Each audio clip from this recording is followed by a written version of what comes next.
अमूमन हम ABP live के ज़रिए आपको बताते हैं कि शिमला ऐतिहासिक इमारतों का शहर है। यहाँ जगह जगह पर इतिहास नज़र आता है। जहाँ आप कदम रखते हैं वहीं शिमला में इतिहास है। आज हम एक ऐसी ही जगह पर आए हैं जो अपने आप में इतिहास को लिए समेटे बैठी है। हम हैं शिमला के कनलोग इलाके में, जहाँ पर एक ग्रेवयार्ड है जो करीब 200 से 250 साल पुराना है। और आपको यहाँ पर नज़र भी आ रहा होगा कि यहाँ पर ब्रिटिश शासनकाल के दौरान की जो ग्रेव्स हैं वो अब भी यहाँ पर नज़र आती हैं। साल 1916 की ग्रेव आपको स्क्रीन पर नज़र आ रही होगी। अगर हम इसका सही नाम पढ़ पा रहे हैं तो इसका नाम चेल छुन्ना था, जो कि 28 साल की उम्र में ही जिनकी मृत्यु शिमला आकर हो गई थी और उसके बाद उनकी ग्रेव को यहाँ पर दफनाया गया था। आप यहाँ पर पढ़ पा रहे होंगे कि 28 साल के ये जो शख्स थे जो कि आर्मी में अपनी सेवाएं दे रहे थे, वो यहाँ पर आए मिज़ोरम से 28 मई 1916 को, और इसके बाद कुछ ही दिनों में 15 जून 1916 को बहुत भारी बुखार की वजह से उनकी जो है मौत हो गई। और उसके बाद उन्हें 16 जून 1916 को यहाँ पर कब्र में दफनाया गया और 1997 में उसके बाद इसका जीर्णोद्धार भी किया गया। ये कब्र आपको जो नए स्वरूप में नज़र आ रही है ये भी बहुत साल पुरानी है, यानी कि कुल मिलाकर अगर हम इसका हिसाब लगाएं तो 100 साल से भी ज़्यादा, करीब करीब 108 और 110 साल इस कब्र को यहाँ पर होने वाले हैं। अब आप सोच रहे होंगे कि आज इतिहास के झरोखे में इन कब्रों की बात क्यों हो रही है, तो वजह ये है कि जिस जगह पर हम खड़े हुए हैं यहाँ पर आने वाले वक्त में आपको वेस्ट टू वंडर पार्क नज़र आएगा। ये जो भूमि है ये नगर निगम शिमला के नाम पर आ चुकी है और नगर निगम शिमला इसे अब एक नए तरीके से इस्तेमाल करने वाला है। हम आपको एक बार तस्वीरें भी यहाँ पर दिखाते हैं इस ग्रेवयार्ड की, जिसे भविष्य में टूरिज़्म स्पॉट के तौर पर विकसित करने की बात कही जा रही है। तो कुल मिलाकर 30 बीघा की ये भारी भरकम और बड़ी ज़मीन है और आपको नज़र आएगा कि बीच में सीढ़ियाँ बनी हुई हैं और सीढ़ियों के दोनों तरफ इक्वल भागों में बंटे हुए खेत आपको नज़र आ रहे हैं। जो जानकारी हमारे पास है उसके मुताबिक 16 खेत इसकी बाईं तरफ, 26 खेत इसकी बाईं तरफ हैं और 26 ही खेत इसकी दाईं तरफ भी हैं और 30 बीघा में ये पूरी भूमि फैली हुई है। अगर मौजूदा वक्त की बात करें, इतनी बड़ी जगह को शिमला में डेवलप करना हो तो कम से कम 3 से 4 करोड़ रुपए का खर्चा इसके जो सुरक्षा दीवारें हैं, यहाँ जो सीढ़ियाँ हैं, इन तमाम चीज़ों को डेवलप करने में आ जाएगा। लेकिन आपको यहाँ पर नज़र आएगा कि ऑलरेडी एक डेवलप्ड जगह है।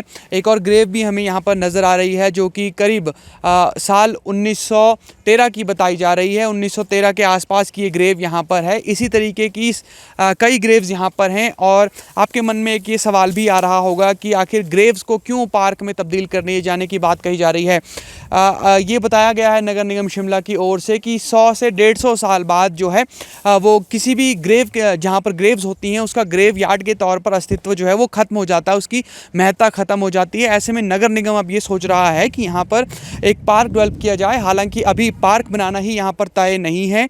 इसके लिए शिमला के लोगों से भी सजेशंस लिए जाएंगे कि इसमें क्या भविष्य में किया जा सकता है।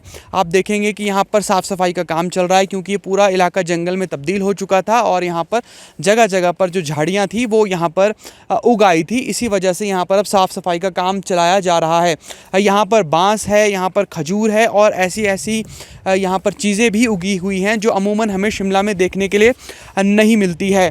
तो यहाँ के अगर हम आसपास की बात करें तो खूबसूरत नज़ारा इसका है। आपको नज़र आ रहे होंगे कि ये यहाँ पर जो लोग हैं वो आम तौर पर इस रास्ते का आने जाने के लिए भी, आवाजाही के लिए इस्तेमाल करते हैं। ये जो शिमला का कनलोग इलाका है उसको ये जो रास्ता है ये उसे हिमलैंड के साथ जोड़ देता है। ये रास्ता आपको सीधा हिमलैंड पहुँचा देता है। और अगर हम इसके व्यू की बात करें तो जो नगर निगम शिमला का फोकस है वो इसके सौंदर्य पर है, इसके व्यू पर है, क्योंकि इसके सामने बिल्कुल जो है खूबसूरत पहाड़ियाँ शिमला की नज़र आती हैं।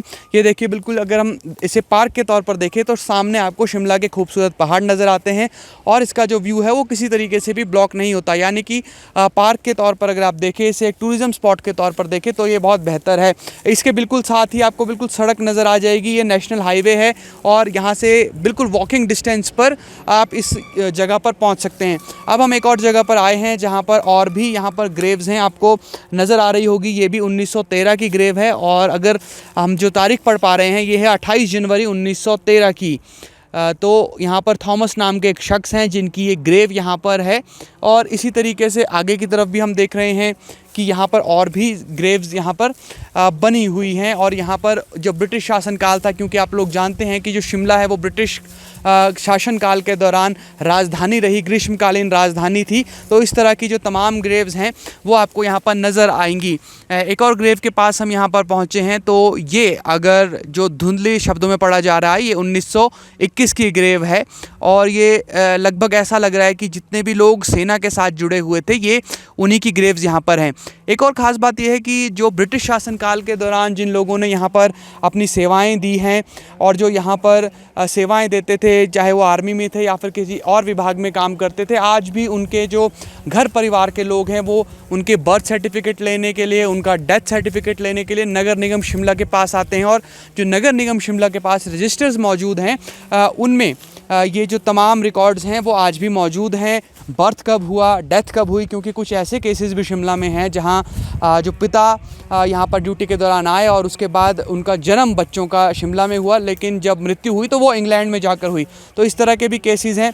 ये भी आपको एक और ग्रेव यहाँ पर नज़र आ रही होगी। और जहाँ तक हम नज़र दौड़ा रहे हैं, यहाँ पर इसी तरीके की जो ग्रेव्स हैं वो हमें नज़र आ रही हैं।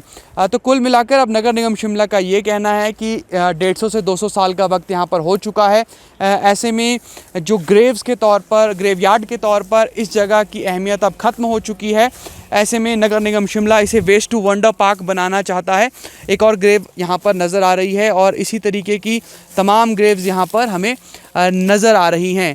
हालांकि इसमें साल पढ़ पाना थोड़ा मुश्किल है, क्योंकि साल इसमें नज़र नहीं आ रहा है, लेकिन लगभग ये भी 1900 के शुरुआत की ग्रेव यहाँ पर होगी। एक और ग्रेव, इसका थोड़ा जो बनावट है ये कुछ अलग तरीके की है। जो क्रिश्चियनिटी में जिस क्रॉस के साइन की खासी धार्मिक महत्ता है वो यहाँ पर हमें नज़र आ रहा है। एक और ग्रेव आपको इस तरफ नज़र आएगी, यानी कि इस ग्रेव यार्ड का बड़े स्तर पर यहाँ पर इस्तेमाल होता रहा है। और आज सालों बाद, क्योंकि हम 2025 में प्रवेश कर चुके हैं और 2025 में अब नगर निगम शिमला इस ग्रेवयार्ड को एक वेस्ट टू वंडर पार्क के तौर पर तब्दील करना चाहता है। कुछ लोगों का ये भी कहना है कि शुरुआत जब वक्त हुआ करता था, जब शुरुआती वक्त था शिमला में, जब जनसंख्या यहाँ पर कम थी और पढ़ाई लिखाई के साधन कम थे, गाड़ियाँ कम चलती थी, तो यहाँ पर वो पढ़ाई लिखाई करने के लिए भी आते थे। हालांकि एक सच्चाई ये भी है कि अब इस ग्रेवयार्ड का इस्तेमाल जो नशाखोर हैं वो शराब पीने के लिए, नशा करने के लिए इस जगह का इस्तेमाल करते हैं।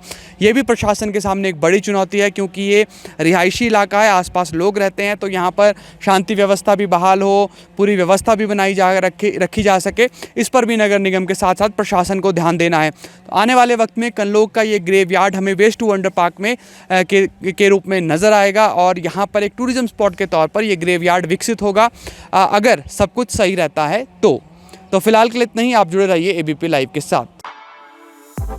For exclusive and insightful videos, subscribe to our new channel ABP Live Premium.